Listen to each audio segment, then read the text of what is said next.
Vamos falar, então, do módulo 8, que foi semana passada.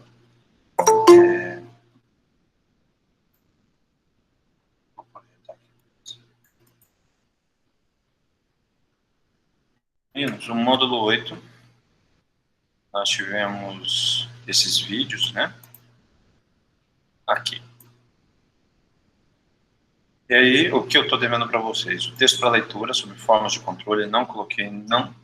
Eu vou correr atrás disso amanhã, que é feriado, para poder fechar tudo isso. Eu aviso para vocês no grupo, as questões de múltipla escolha e o fórum. Então, eu acho que eu vou eu vou fazer dessa forma com vocês. Eu não vou fazer essa prova oral. Eu tinha me confundido quando eu falei para vocês, eu pensei que tivesse mais um módulo, e esse é o último módulo, né? Só tem módulo, só tem essa semana mais a semana que vem, e aí finaliza o primeiro semestre de 2020, depois já começa as disciplinas, vocês são no quinto período, as disciplinas do sexto período, né? E aí a gente vai fechar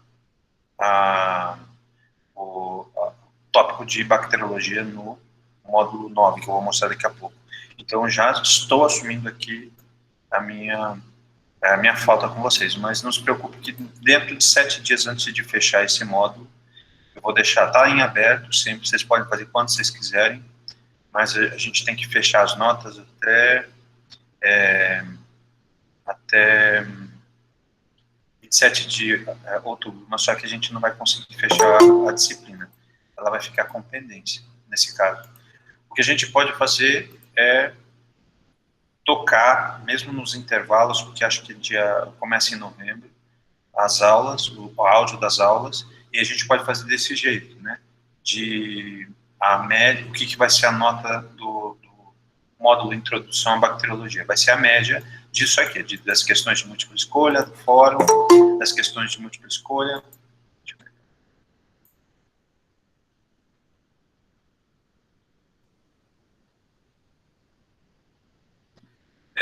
Dos 3 encontros que estão previstos, isso no módulo 8 e no módulo 9. Então, aqui a gente vai fechar uma nota, que representaria a introdução à microbiologia, depois fechamos mais uma nota no que diz respeito à bacteriologia, e aí a gente fica em aberto fungo e vírus. E aí, se vocês quiserem continuar toda quarta-feira nesse mesmo encontro, informalmente, fora dentro do sistema, aí quando a gente retornar à atividade, eu vou ver se ainda vai ficar liberado, acho que eu vou poder ainda postar coisas dentro do Moodle, e a gente pode trabalhar fora do cronograma.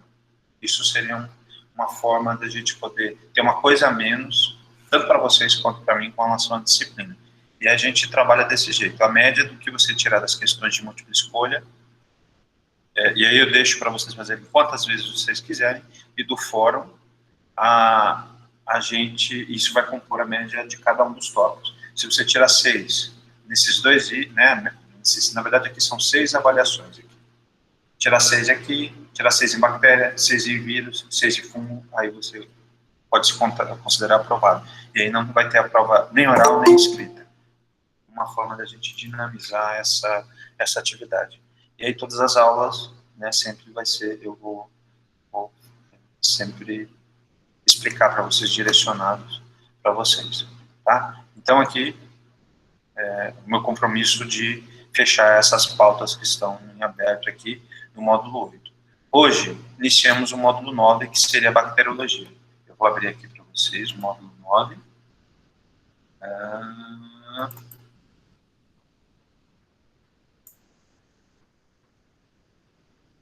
Abrindo. No módulo 9, também vai seguir o mesmo padrão. 3 encontros. Hoje, presencial, que a gente está aqui, vou falar sobre classificação dos seres vivos, com ênfase em procariotos. Provavelmente eu já comece a falar sobre morfologia da célula bacteriana, que é aula bem pequena, e aí vou fazer o texto. Então, geralmente o texto que eu faço é baseado na aula, né, tudo conectado com o vídeo da aula, para que não tenha nenhuma conexão da aula que foi feita. Então, como eu estou com 6 matérias tratando agora, né, então a coisa está meio apertada para mim. Mas dentro dos 7 dias para fazerem as atividades, isso que que foi estipulado, eu prometo que vou deixar atualizar a minha vida com vocês, para que vocês também não sejam prejudicados. E aí a gente faz esse combinado. As notas serão as questões de múltipla escolha e o fórum do encontro 1, as questões de múltipla escolha e o fórum do encontro 2. A gente não vai fazer a prova oral, vamos deixar essa prova oral de lado. E as questões de múltipla escolha e o fórum do encontro 3, tá bom? Estão de acordo? Beleza? Vamos começar a falar, então, sobre a pauta desse encontro aqui, e aí eu vou atualizar tudo que está lá no Moodle, que também não consegui finalizar isso para vocês. Eu estava contando que a gente ainda ia continuar, ia ter mais um módulo, e esse é o último módulo. Tá?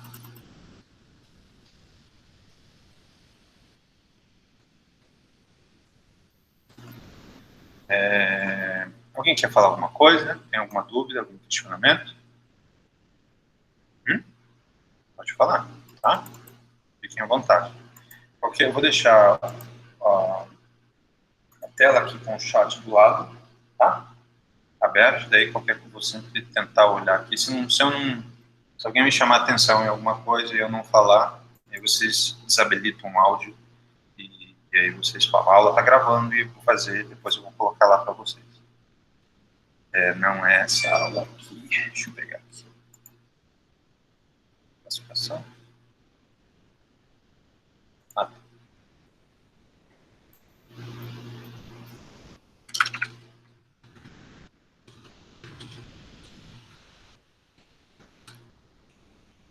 É isso? Deixa eu pegar aqui.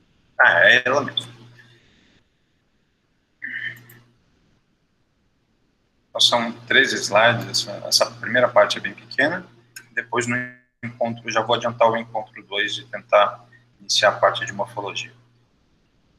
Eu decidi, eu poderia já ir diretamente falar sobre procariotos, mas eu vou começar já a falar, vou dar uma volta um pouco para tentar começar a inserir e falar do micróbio, das bactérias, mas antes eu vou falar sobre esse sistema de classificação dos seres vivos para que vocês entendam da onde que surgiram. No planeta, isso que eu vou explicar na aula de hoje, esses posicionamentos e as teorias, provavelmente vocês já devem ter ouvido isso em outra aula, sobre o surgimento dos seres vivos, eles partiram a partir de processos evolutivos que ocorreram com bactérias. E nesse exato momento a gente pode imaginar, a gente sempre fala sobre vida em outros planetas, né?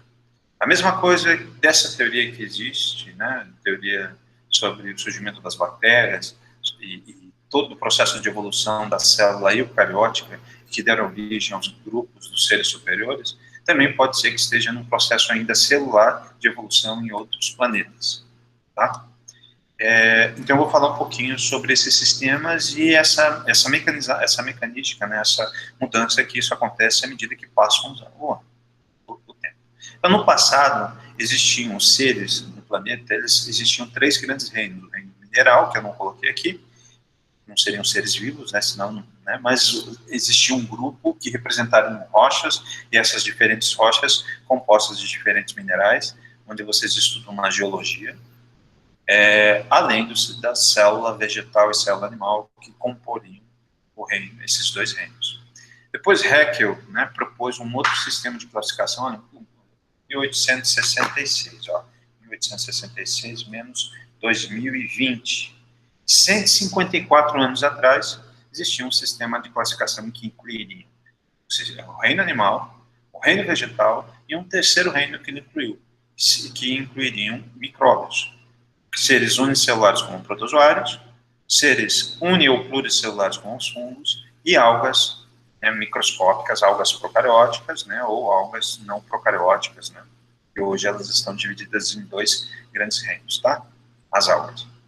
E a inclusão e a criação desse terceiro reino foi com base na organização celular, no tipo de organização celular. O que é a organização celular? É o fato de ter a membrana plasmática, citoplasma e núcleo, ou parede celular, membrana plasmática, citoplasma ou núcleo. Lavínia caiu a internet da Lavínia. Mais tarde, né, vamos ver, 1969 menos 51 anos, né, até o presente, né, o Whittaker, ele também ele fez uma reinvenção sobre a organização dos seres vivos no planeta, onde existia um reino animalia, que hoje a gente inclui os seres eucarióticos, reino plantae, também seres eucarióticos, fungos protistas, também são eucarióticos, que tem núcleo envolvido por uma carioteca, e nesses fungos protistas incluem microalgas e protozoários, né? E o reino Monera. Então, até que em 1969 não existia um reino que incluiriam isoladamente os fungos. Mais tarde ele foi separado, eu vou falar para vocês. Então, são sistemas de classificação que eram utilizados pelas academias, pelas escolas, no mundo, né?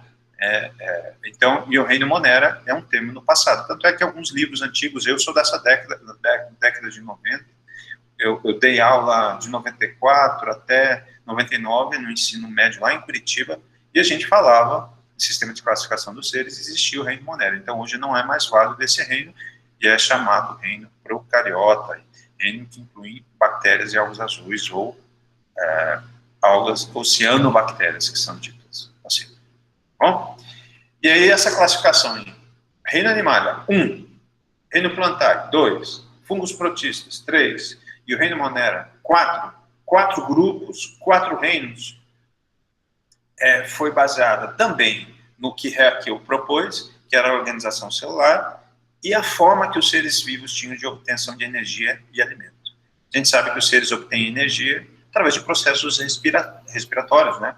Então, existe processo de fermentação, processos aeróbicos, processos anaeróbicos ou processos aeróbicos, né? Ou eles produzem o seu próprio alimento, são autotróficos, organismos fotossintetizantes, ou eles não produzem o seu próprio alimento, e aí são seres heterotróficos. Então, até 69, 51 anos atrás, existiam só 4 reinos presentes aqui, né, propostos por esses planetas. Se vocês forem observar na literatura, existem vários sistemas de classificação, e você, por que o professor está falando isso? Vocês, como professores de biologia, em todo momento, essa questão de atualização e reagrupamento dos seres vivos vai ser cobrado de vocês. Se alguém falar para vocês sobre, professor, o senhor disse que existe o reino Monera, e de acordo com o livro tal, não existe. Aí você vai dizer, não, eu estou seguindo o sistema de classificação de Whittaker em 1969.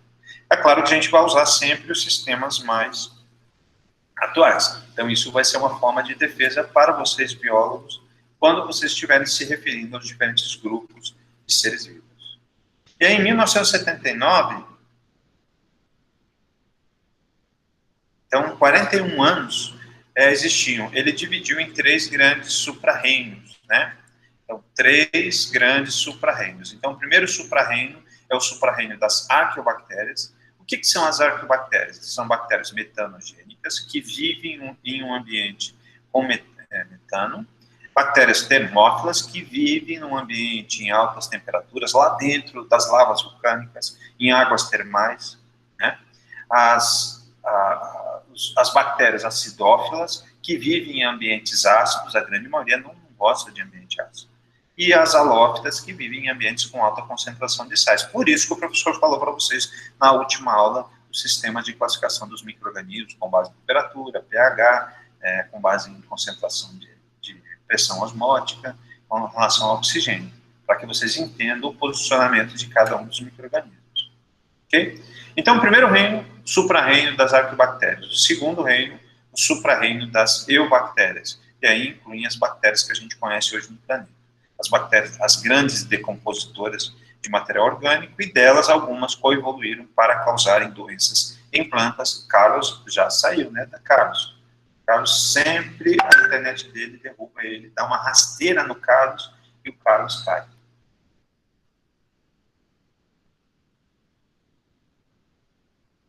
Não, vamos cortar a prova. A Cleiane perguntou, em relação à prova, professor, o senhor poderia falar novamente? Eu vou cortar a prova oral e a gente vai ficar só com a atividade de múltipla escolha e o fórum de cada encontro, tá? São 3 encontros por módulo, e aí vai ficar só essa nota. Vai ficar bem mais tranquilo para vocês para tirarem nota. Só preciso que vocês façam as leituras, vejam os vídeos. Se você acompanhar o slide, não tem erro. Não tem erro. Ou se você tiver dúvida dentre as questões, pode pesquisar na internet. E se você errou, você pode fazer quantas vezes você quiser. Se você quiser, você pode ficar, pelo menos nos testes de múltipla escolha, vocês podem ficar com nota 10 lá. vai ficar aberto, se você quiser refazer quantas vezes você quiser, você pode fazer. Só lembre que ele vai embaralhar sempre as questões. Nem sempre vai ser a resposta B. Né? A resposta B pode ser para Lavínia, mas para a Pleiane pode ser que seja a resposta A, por causa dessa história de embaralhar. Professor, oi. Você falou aí dos fóruns sobre os encontros. Naqueles primeiros encontros não teve, né? Posso ter enganado, o senhor não falou nada disso não, né? Só tem um módulo que a gente fez, que foi na semana passada. Só que eu não coloquei ainda. Eu vou pôr para vocês, porque eu não tive tempo. Não. Tudo bem, então. Obrigado, professor. 7 dias, porque olha só, eu vou deixar aberto até o último dia que tiver, tanto do módulo 8 quanto esse módulo 9. Eu só preciso atualizar minha vida e colocar as coisas lá para vocês. Beleza? Mais alguma dúvida, Lavínia? Pleiane? Ok? Posso continuar? Tá.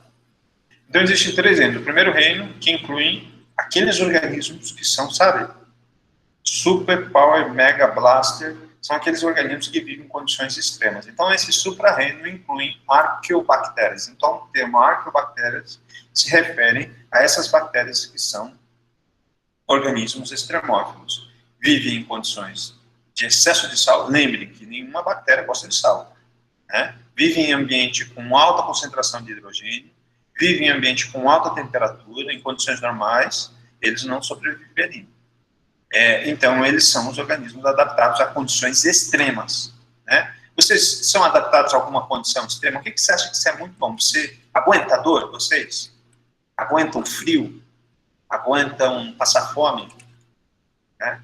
Então, às vezes, existe um limite que cada um suporta, mas essas bactérias aguentam o seu extremo. Aquele que vai no limite, aquilo que é igual na maioria, todas as bactérias e todas as algas azuis, né, que a gente chama de cianobactérias, que são medianos, que não têm nenhum superpoder de adaptação numa condição extrema, eles estão presentes ao supra-reino das eubactérias. Seriam eubactérias, lá do latim, quer dizer as bactérias propriamente ditas, as bactérias verdadeiras. Então, se antes as denominações eram de reinos, de acordo com Haeckel, né, de acordo com Whittaker, ou agora Voese, em 79, né, de 79 até agora, 41 anos, o sistema de classificação inclui os organismos no supra-reino. Arquibactérias, supra-reino das eubactérias, bactérias verdadeiras, e o supra-reino dos eucariotos, que incluem todos os outros reinos que vocês conhecem. Vocês estudam na zoologia, que estudam na botânica, né? E aí você tem o reino metáfita, que inclui as plantas, os vegetais, e esse reino metáfita inclui 3 grandes grupos, que popularmente são conhecidos como briófitas, pteridófitas, gimnospermas e angiospermas. Vocês da biologia, na disciplina de criptógamas, estudam briófitas e pteridófitas, e na disciplina de fanerógamas, que é um nome que você dá para plantas superiores, aí vocês estudam as gimnospermas e as angiospermas. Todos são vegetais. Para ser um vegetal, tem que estar dentro do reino metáfita, ou antigamente chamado de reino plantae. Então, aqui, o João também caiu aqui. Mais um guerreiro que caiu. Tá? Reino animália, reino fungi, reino metáfita, né, reino protozoa, e aqui reino protista, dentro desse supra-reino chamado eucarioto. E aí eu vou falar para vocês o que é um indivíduo eucarioto, o que é um indivíduo procarioto. O procarioto, ele subdividiu em 2 supra-reinos. Um de bactérias que são super power mega blaster, adaptadas às condições extremas, e outro grupo que seriam os indivíduos que não têm tantas adaptações, né? Aqui seria uma analogia, seria aquele filme do Marvel, que tem superpoderes, né? Que tem aquele, como é que é o nome daquele personagem que tem uma faca que sai da mão, sabe? Me ajudem aí. Como é que é o nome daquele cara? Wolverine. Wolverine, quais outros personagens que tem? Então, o Wolverine está aqui, ó, nesse supra-reino das arqueobactérias. Tem lá aquela, né, mulher que fica do gelo, transforma tudo em gelo, que faz o ciclone, né, mexe com coisas da natureza. Tem um cara que vira em chamas, né? Tem um homem que parece que tem uma super força, que parece uma pedra, eu esqueci. Tempestade, isso. Tempestade, Wolverine, eles estão todos aqui. Eles têm superpoderes, e aí seriam, em analogia às arqueobactérias, porque conseguem suportar uma condição extrema para a sua sobrevivência. Quem não tem esses superpoderes fica aqui dentro do supra-reino das eubactérias, tá?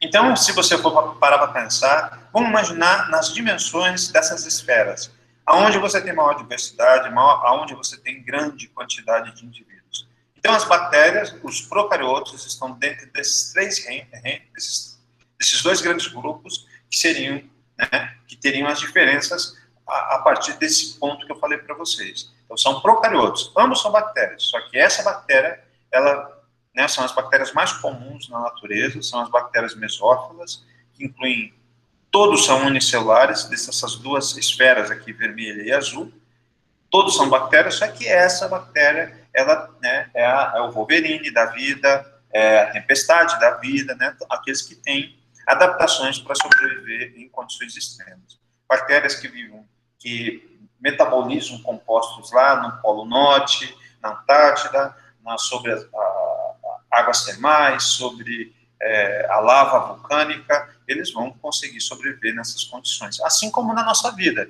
Às vezes você aquece um alimento numa condição extrema e ainda assim ele está contaminado por uma superbactéria. Então, é um organismo adaptado a uma alta temperatura. Então, no ambiente, vocês vão encontrar algumas dessas bactérias com essas adaptações. E se vocês repararem, os eucariotos, né, o sentido do processo evolutivo, da corrida evolutiva dos seres vivos, eles seguiram em direção aos eucariotos. Então, aqui você tem um grande número, uma grande diversidade de seres, você tem grandes ramificações que deram origem a plantas, a acromistas, a protozoários, a animais, a fungos, e todos têm em comum essa célula com organelas especializadas, com organelas membranosas, ou um núcleo envolvido, né, um material genômico, o DNA envolvido por uma carioteca. E isso seria o sistema considerado, né, que estou apresentando para vocês. É claro que vocês podem questionar esse meu sistema, é um sistema mais atualizado, né? Em 1979 deve ter alguma outra coisa melhor para agrupar os seres vivos, né? Mas esse é considerado um outro tipo de sistema, é um sistema mais atual, né? Agora eu fiquei com dúvida diz respeito a pesquisar, né, se existe uma proposta de classificação dos seres vivos mais atualizada. Então, aqui, da mesma forma, né, uma árvore filogenética que está mostrando as relações de origem, material de DNA sequenciado pode originar, e que você pega de diferentes seres e coloca todos juntos, eles vão separar, em regiões conservadas, vão separar as bactérias das bactérias que são adaptadas às condições extremas para os eucariotos. Né? Árvore evolutiva do ciclo de vida evolutivo, mostrando dois domínios, né? Dois domínios, e dois domínios de procariotos, de bactérias, e um domínio de eucarioto, que estaria aqui, que a gente mostrou na figura anterior também. E onde, dentro do domínio dos eucariotos, vocês vão encontrar plantas, animais e fungos, e um pequeno ramo onde você tem os eucariotos também extremos, né, que vivem em uma condição em particular. Tá? Agora, mudando um pouco, né, se até agora eu falei sobre sistema de classificação, agora eu vou falar para vocês sobre as principais diferenças entre células procarióticas e células eucarióticas. Então, algumas delas vocês já sabem, né, o grande geral, mas vocês são alunos de biologia e vocês estão num curso que a gente diz superior. Vocês vão ter habilidades, vocês vão ter uma capacitação maior e vocês vão estudar muito além do que era o limite de conhecimento dado lá no segundo grau. Então, vocês serão professores que talvez vocês vão ficar trabalhando até onde conteúdo para um aluno do ensino médio, conteúdo para para aluno, né, de quinto ano, de quarto ano até oitavo ano. Nono ano, né, desculpa. E aí vocês podem mudar esse sistema, mas dentro do sistema superior a gente vai muito além. E se você vai para pós-graduação, você ainda vai muito mais além, entendendo porque entendendo hipóteses científicas, entendendo quem estuda matemática, por exemplo, a criação de todos os teoremas. Então, é mais ou menos de como que as coisas surgiram, para ser um profissional mais completo, né? Quando a gente fala da distinção entre esses dois grupos, como vocês viram nos super reinos que eu mostrei para vocês, que estão direcionados ao fato deles serem procariotos ou eucariotos, o cromossomo ele pode ser um elemento para a distinção. Onde, dentro das bactérias e algas azuis, o cromossomo ele é circular, ou seja, ele é fechado e ele é simples, tá? Simples no sentido dele ser haploide, tá? Ele só é um filamento, ele não é igual ao DNA, que são uma fita dupla, né? Essa fita dupla que é pareada, que em eucariotos vocês vão encontrar assim. E aí ele é linear, ou seja, ele pode ser individualizado, os cromossomos podem ser 2, 3, 4, 5, dependendo da espécie de ser vivo, de eucarioto que exista no planeta. Ele vai ter números de cromossomos e cada cromossomo vai ter um conjunto de genes. E nesses genes vocês vão ter locos, e nesses locos esses genes podem agir de uma maneira individual, se a herança for monogênica, ou se ele for relacionado, se for uma herança poligênica, ou tiver influência do cromossomo 1 sobre o cromossomo 2, 3 e 4, né? E aí você pode ter sinergismo e influência de um gene sobre outros. Os fenótipos mais complexos, eles são para características onde vocês têm uma ampla distribuição de genes que coordenam a expressão daquela característica. Então, as características mais simples são coordenadas por um gene. E aí o homem descobriu, né? Então, e aí para essas características, você tem definido a questão a questão do que eu me lembro, o lóbulo da orelha, né? Então, uma característica monogênica, a cor dos olhos,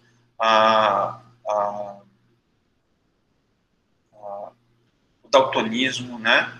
Se o indivíduo é daltônico ou não, um gene, a presença de um gene recessivo no genoma pode expressar para o fato dele ser daltônico ou não. Enfim. Então, linear para eucariotos, né? Então é bem fácil vocês estudarem com o Ivan Dilson, e circular para procariotos, por causa das bactérias. O cromossomo, a localização desse cromossomo, no caso das bactérias, eles não têm uma membrana que envolve o núcleo, ou seja, eles não têm membrana, e eles ficam numa região com um composto químico, numa região chamada nucleóide, onde os cromossomos ficam localizados, tá? Mais tarde eu vou explicar para vocês que ainda existe material genético, além do genômico, do material genômico para as bactérias, que é muito importante vocês entenderem em bacteriologia. E o núcleo, ele contém a membrana, que é a característica dos eucariotos. Essa aqui é o que vocês mais estudaram lá no ensino médio. Nucleolo, ele é ausente, é um composto químico que fica ao redor, né, já que não tem carioteca, não tem porque tem uma substância típica no interior do núcleo de bactérias. Ele fica disperso, o núcleo fica disperso numa região chamada nucleóide. E aqui você vai encontrar esse nucleolo porque ele está delimitado, né, é algo contido em algo para eucariotos. E aí eu vou explicar para vocês daqui a pouco da onde que surgiu essa história desse núcleo, né, da membrana plasmática, e que dentro dessa membrana plasmática você ainda tem uma outra membrana que envolve o núcleo. Então, como eu falei para vocês, né, existe o DNA genômico, que tem uma grande quantidade de genes, né, que é a herança genética de todo o indivíduo, todo o fenótipo da bactéria, todo o fenótipo do eucarioto, ele é dado a esses conjuntos de genes que são expressos, que são transcritos, que são traduzidos pelo ribossomo. Mas não é só aqui, no caso das bactérias, o DNA extracromossomal não existe só dentro dessa região nuclear, pseudonuclear, né? Não existe um núcleo para as bactérias. Mas existe um DNA também que a gente chama que é extracromossomial, que é fora do cromossomo. E aí isso é chamado de plasmídio. Então ele tem menor quantidade de genes, ele é mais simples, ele é independente do DNA cromossomal, no caso das bactérias.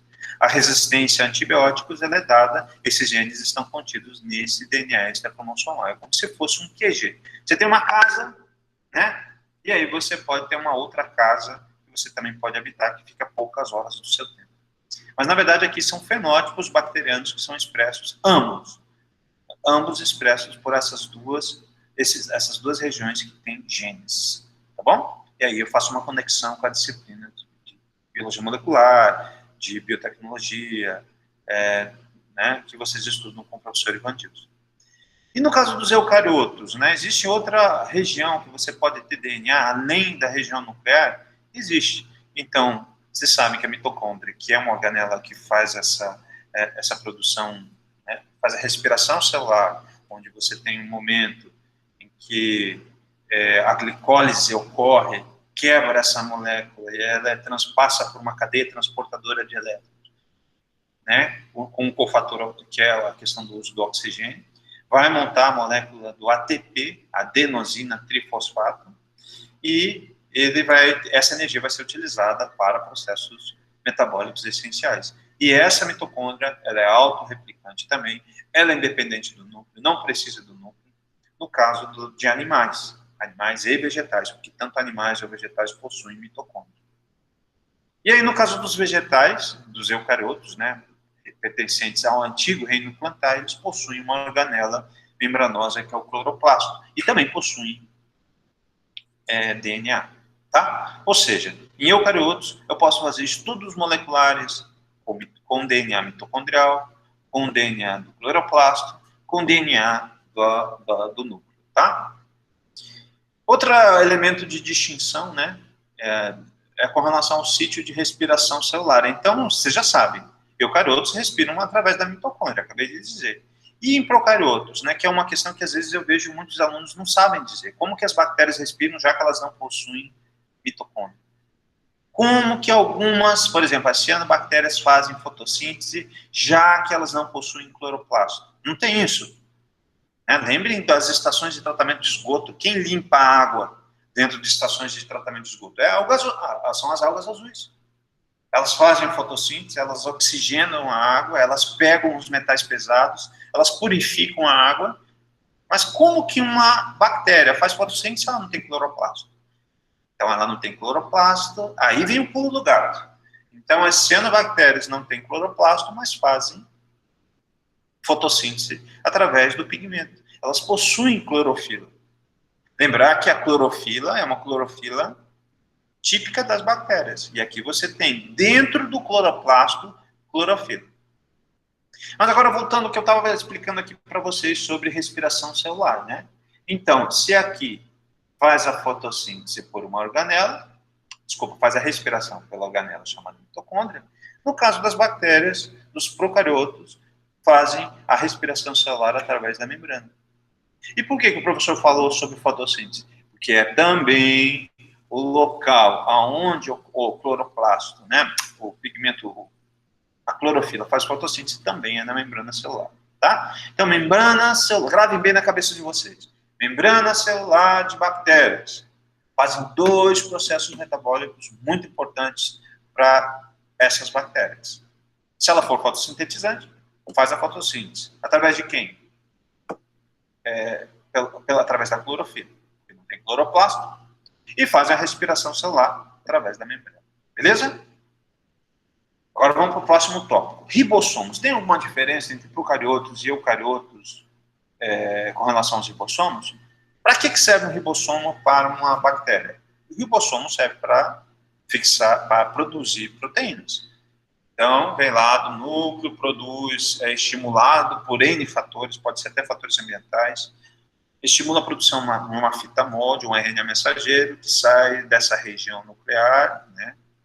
Então, ocorre um processo de transcrição que produz essa fita MOL, esse RNA mensageiro sai dessa região do núcleo e se direciona para onde? Para ser traduzido pelo ribossomo e produzir proteína. Em outras palavras, o que significa produzir proteína?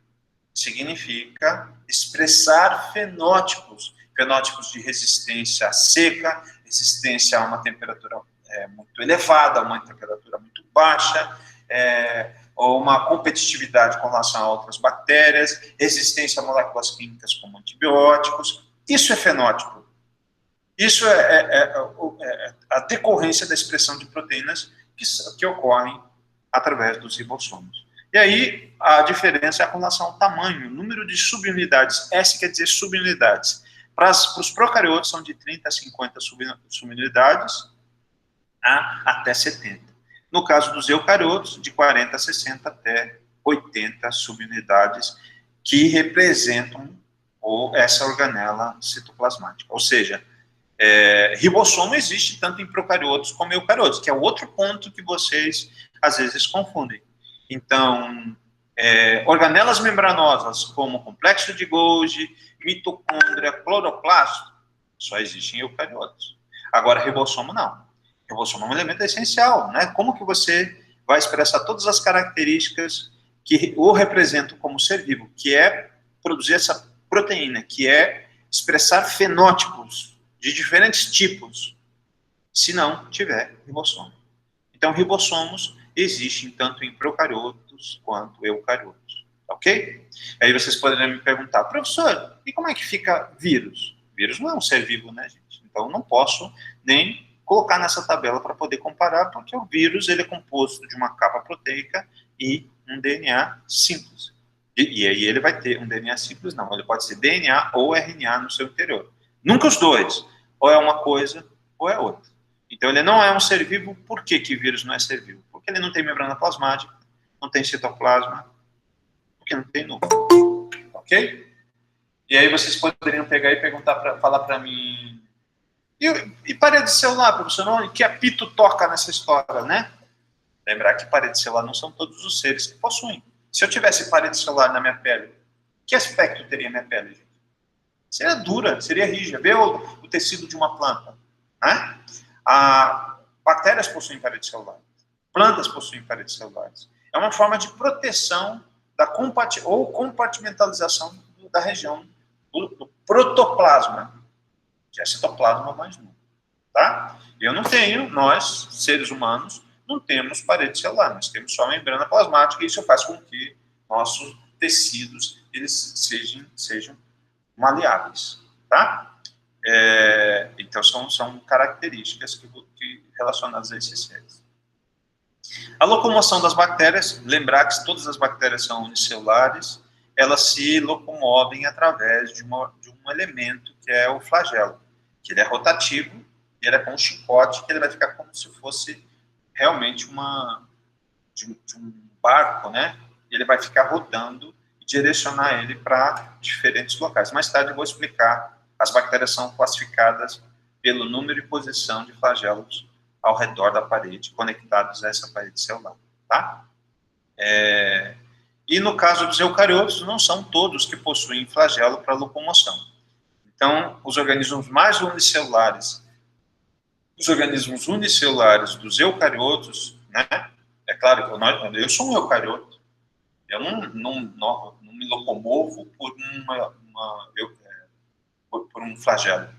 Eu tenho um sistema muito mais evoluído de locomoção que envolve uma evolução minha celular que organizou um membro, que organizou um órgão que me permite esse tipo de movimento. Eu estou me referindo ao primeiro degrau da evolução dos seres eucarióticos, que envolvem protozoários. É deles que eu estou falando.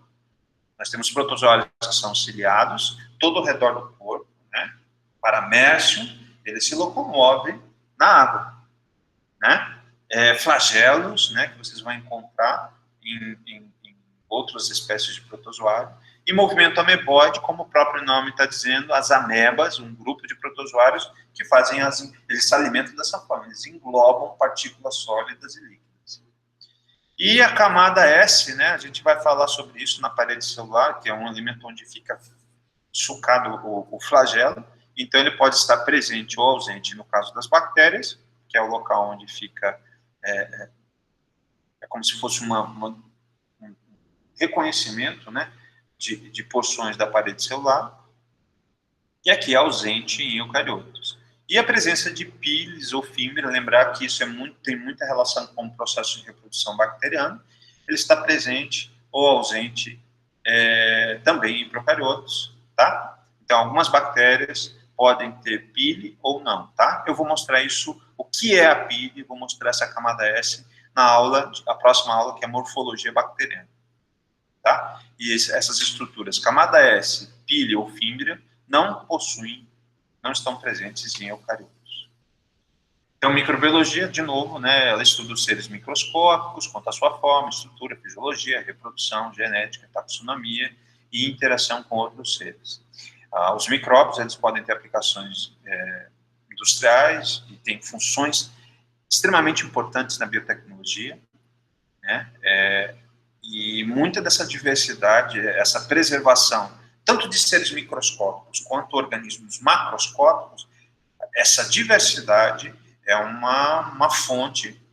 São dois aspectos extremamente importantes que eu gosto de falar e protejo a diversidade dos seres vivos, que eu acho que é essencial, que é importante vocês também agirem sobre a sociedade, ensinando para as pessoas, para não ter um ratinho da vida falando na TV, né, julgando uma pessoa que é um influenciador. Você para, né, um apresentador de TV é um grande influenciador. As pessoas escutam ele falar, as pessoas também vão pensar da mesma forma. Ele estava questionando alguém falar sobre proteger um macaco que estava em vias de extinção, etc, etc.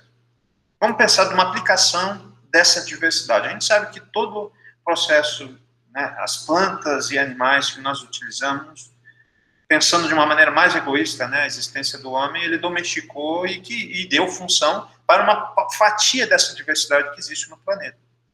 Se dentre os processos, né, se a gente considerar a espécie humana como um protagonista, a gente é uma visão completamente equivocada sobre a nossa existência, sendo que nós somos apenas um grão no deserto, né, dentre os inúmeros seres vivos que existem ali. Esse é o primeiro ponto. E o segundo ponto, a partir do momento que eu consigo proteger toda essa diversidade microbiana ou macrobiana, se existem problemas, para mim, homem, né, como um grupo, eu posso recorrer a essas diversidades. Às vezes esse animal raro pode ter um conjunto gênico que possa metabolizar um composto químico, que possa salvar a minha vida no futuro, que possa preservar o futuro da espécie humana. Então é mais ou menos disso. Então, esses dias eu vi uma observação muito interessante que eu acho que vale a pena ressaltar aqui. Se o homem destruir o planeta vai continuar, mas o homem não. Esse calor intenso que a gente está tendo, todos esses processos que a gente vê de devastação, né, de degradação, às vezes eu vejo algumas pessoas falando, tipo, em prol dessa questão do desenvolvimento, do capital. Tudo bem que tudo isso é extremamente importante, a economia é extremamente importante, mas a gente está muito mais, a gente está evoluindo, a gente como civilização, eu não posso ter um pensamento como o homem das cavernas, como a década de 60, década de 50, de 1900, de 1500. Eu preciso repensar todas as minhas atitudes, as minhas ações de consumo, as minhas ações de destruição do meio ambiente. Ignorar que o homem não destrói o ambiente, que alguns processos, nós, como indivíduos, achando que todos os recursos biológicos e naturais eles são infinitos, é a maior de todas as bobagens. Que tipo de legado a gente vai deixar para as próximas gerações? E por isso que me lembrou tudo isso que eu estou falando por causa dessa história da biotecnologia, que seria uma só das funções da preservação da biodiversidade, que é extremamente importante. E vocês sabem muito mais do que eu, vocês do curso de biologia, têm uma vivência muito maior do que eu a respeito desse ponto, né? Com outras perspectivas de outras áreas, de outros professores que vocês têm dentro do curso. Tá? Então, para estudar micróbios, eu preciso de algo, porque eu não tenho uma visão além do alcance, né? Eu não sou Thundercat. Tenho uma visão que eu olho lá, né? Eu não tenho como o Wolverine, né? Uma habilidade especial, como a Tempestade, uma habilidade especial. Quais são os outros personagens? Vamos ver se vocês lembram. Wolverine, Tempestade, o que mais que tem? Pesquisem aí, depois joguem aí pra gente. Cíclope. Cíclope é bacana também. Se vocês fossem, vocês gostariam de ser... Eu gostaria de ser Tempestade, só padrinho, assim, ó. Destruir tudo, assim, os inimigos aí. Não, brincadeira, tá? Eu acho que eu ia gostar de ser Tempestade. Eu tinha um personagem que ele olhava e as coisas ficaram congeladas, assim, sabe? Eu acho que eu gostaria de ser assim. Esse negócio da faquinha lá embora ele seja um protagonista, né, do Wolverine, mas não sei, eu acho que aquilo ali, eu acho que o poder maior ali era... Hã? Professor Xavier, eu gostaria de ser o professor Xavier também, é massa, eu acho. Porque não faz nada, ele fica sentado ali, pô, ele acaba com tudo, né? Jean Grey, são coisas para a gente poder refletir. O bom da arte, do cinema, é essa coisa da perspectiva, né? De você, nós como seres humanos, somos dualistas, né? Nós temos o bem e o mal aqui na nossa cabeça. Nós somos maus e somos bons. É claro que as nossas regras morais não permitem que a gente seja totalmente mal o tempo todo, né? Quando a gente é mal o tempo todo, a gente acaba sendo um psicopata, né? Um sociopata. E aí o microscópio, as diferenças são com relação à luz, à radiação, né? Que passa por uma lente e que chega ao objeto e o observador observa esse componente várias vezes ampliado. O Carlos caiu de novo, a internet do Carlos está atrapalhando ele. E a microscopia eletrônica, né, são outras formas, é um equipamento mais potente, ele usa uma luz transmitida por feixes de elétron, o processo é diferente. E que passa pelas lentes, por um sistema... e as lentes também são particulares, né, tem diferenças. E que passa por um campo magnético. Geralmente você dá um banho de ouro na minha amostra, ela fica num stubzinho, como se fosse um cilindro pequenininho, onde a amostra é quase que colada nele, e aí isso ajuda a criar um campo magnético para você poder visualizar. Eu vou mostrar mais à frente umas fotos de microscopia eletrônica. Microscopia óptica é mais frequente nas universidades, nos locais, nos institutos de pesquisa, né? Todos vocês já viram um microscópio óptico ou já usaram. Então, os microscópios ópticos, a potência dele é um pouquinho menor, então ele pode aumentar até 200 vezes, lembrando que é 200 da objetiva de 200 vezes, né, que usa hora de imersão, vezes 10 da ocular, que dá 2.000 vezes de aumento, e pode ter variações dependendo da marca. E sistemas diferentes como microscopia de fase, campo escuro, fluorescências, então são técnicas de microscopia, técnicas diferentes que podem ser empregadas para a microscopia óptica. Então, existem cursos para isso. Esses dias a Leica, tem uma marca, né, chamada Leica, de microscópio, eu me inscrevi para um curso de contraste interferencial. E aí eles ficaram de me chamar, eles estão montando uma turma, e aí ficaram de me chamar. Eu achei no Instagram, daí eu me inscrevi. Eu gosto muito de microscopia. Gostaria muito de trabalhar só com isso. Assim. E a microscopia eletrônica, existem dois tipos, né? Microscopia de transmissão e de varredura. Olha a potência que ela tem. Se aqui é 2.000, ele vai até 400.000, ou seja, essa é a técnica adequada para a visualização de vírus.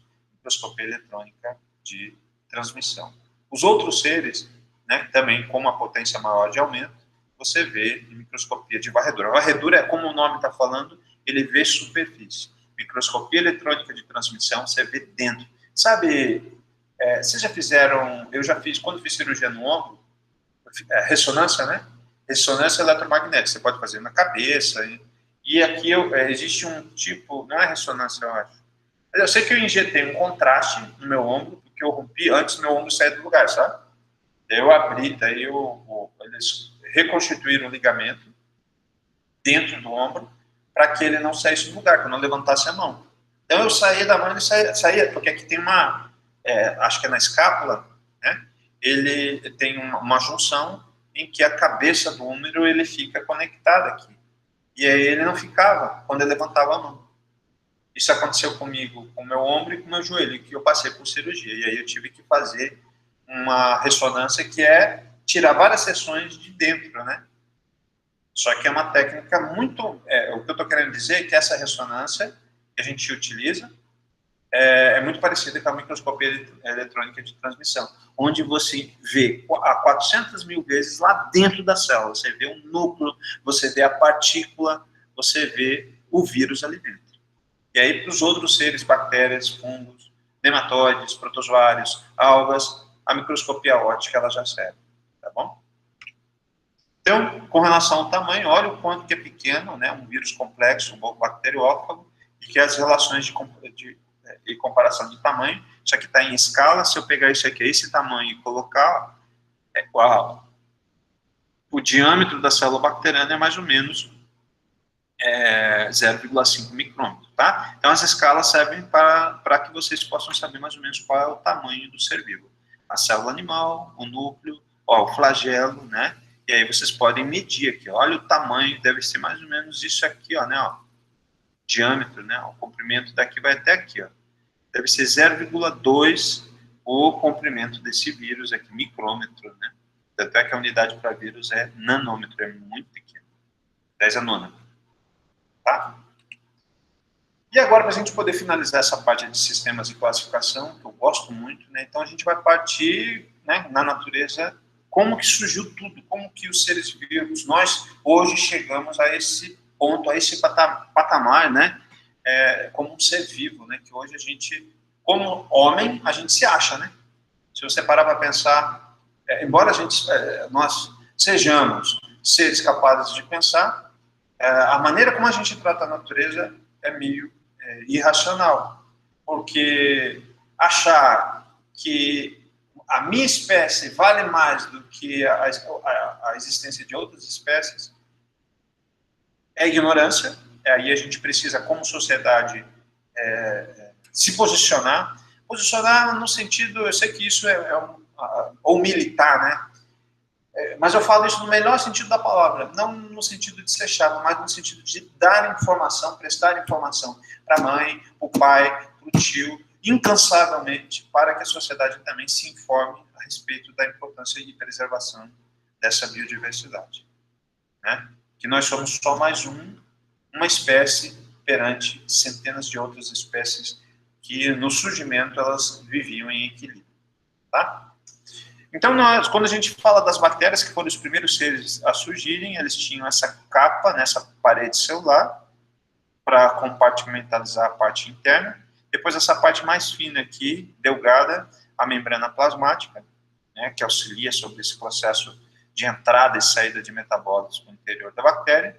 E a região, né, ele é linear, ele é haploide, e a região interna do ácido nucleico. E aí eu vou falar para vocês agora sobre essa bactéria que existe hoje e a célula eucariótica que existe hoje, como que ela surgiu. Então, há milhares e milhares de anos atrás, existia uma bactéria, uma célula procariótica, e isso é o que a gente chama de hipótese simbiótica da origem das mitocôndrias e dos cloroplastos e todos os sistemas que a gente encontra que deram origem à nossa espécie humana e todos os animais que a gente encontra, aqueles grupos que eu falei no início da aula. Então, tudo partiu em decorrência de uma célula procariótica inicial.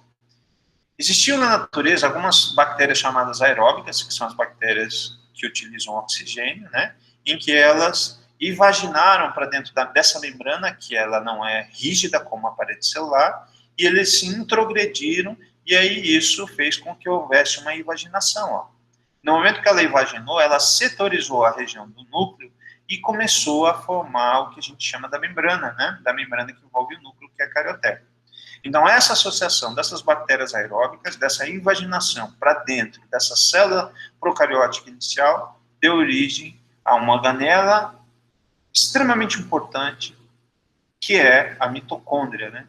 Ou seja, a mitocôndria que tem esse DNA único, individual, ele, na verdade, é uma bactéria que se associou com uma bactéria procariótica inicial. E duas coisas nessa célula ocorreram de mudança. Uma é o surgimento dessa organela especializada, então a bactéria aeróbica deu origem à mitocôndria, e essa invaginação da membrana fez com que, antes, o núcleo estava misturado ao citoplasma, ao protoplasma, ele ficou setorizado. Então, nós temos dois tipos de células, uma célula procariótica e uma segunda célula, que é uma célula eucariótica, dando origem e explicando o surgimento da carioteca para os seres vivos. Tá? Então, esse foi o primeiro tipo de associação que explica que é o que a gente chama de teoria endossimbiótica. Mas não houve só uma associação do ponto de vista de evolução, do ponto de vista de surgimento celular dos seres vivos. ocorreu também, né, tinham dois caminhos para percorrer. Ó, essa célula não houve mais nenhum tipo de associação com nenhum outro tipo de bactéria, e ele deu origem à célula eucariótica não fotossintetizante, que não faz fotossíntese, só tem a caroteca e a mitocôndria. E isso é a organização celular típica de protistas, algas, fungos e animais. Animais, lembra que eu falei agora há pouco, minha pele, né, ela é plástica, né, ela é mole, é maleável. E aí, no caso dos vegetais, né, de alguns protistas, de algumas plantas, houve uma associação, uma segunda associação, que é a associação da cianobactéria.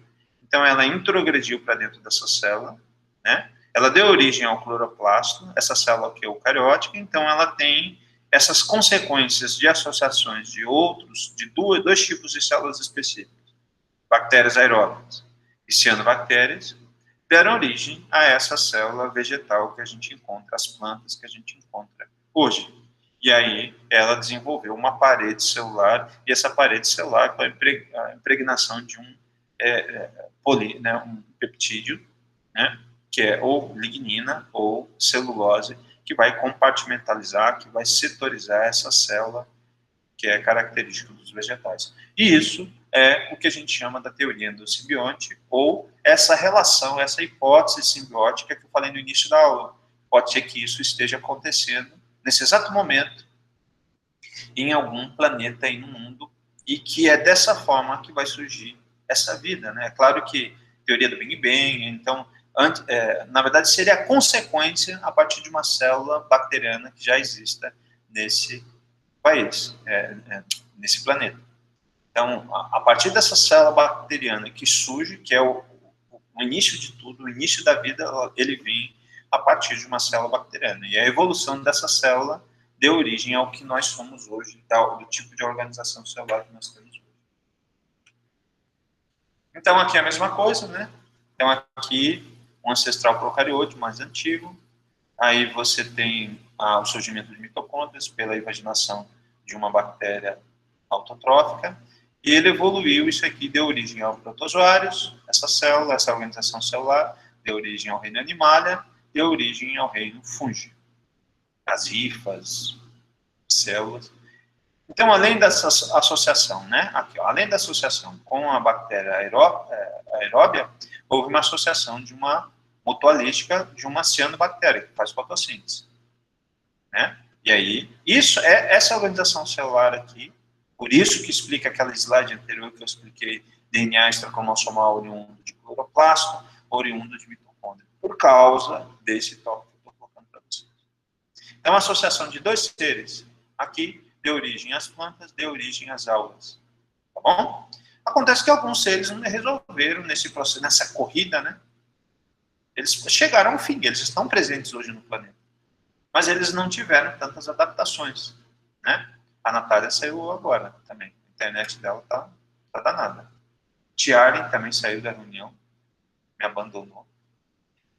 E aí ele deu origem a esse reino chamado reino procariota, tá? E aí isso explica o caminho, o processo evolutivo. Isso é pauta, é questões de concurso, é muito importante saber de onde surgiram os seres, os organismos vivos, né? Aqui, na verdade, está falando dos macro e dos micro-organismos. E aí, o que acontece entre as espécies, né? Então, como último slide, dos procariotos, né, das bactérias, então a gente conhece basicamente de 0,1 a 12% do que existe no planeta. Então, tem muita bactéria para ser descoberta. O número estimado de espécies é de 3 milhões e 500 a 40 mil, e o número aproximado de espécies conhecidas é de 4.760. Só 4.760 procariotos, daí incluem bactérias e algas azuis. E os outros seres, tudo quanto é tipo de micróbio. Aí vocês, facinho, de uma maneira tranquila, vocês encontram uma nova espécie de uma bactéria, de um fungo, de um protozoário. Ao contrário, se você falar de uma planta, se você falar de um macro-organismo, todos esses é muito raro encontrar uma espécie nova de macro-organismo, aqueles organismos são visíveis ao olho. É claro que o tamanho influencia muito nessa perspectiva. Tá bom? Então, isso era o que eu preparei para o encontro 1. Deixa eu ver que horas são.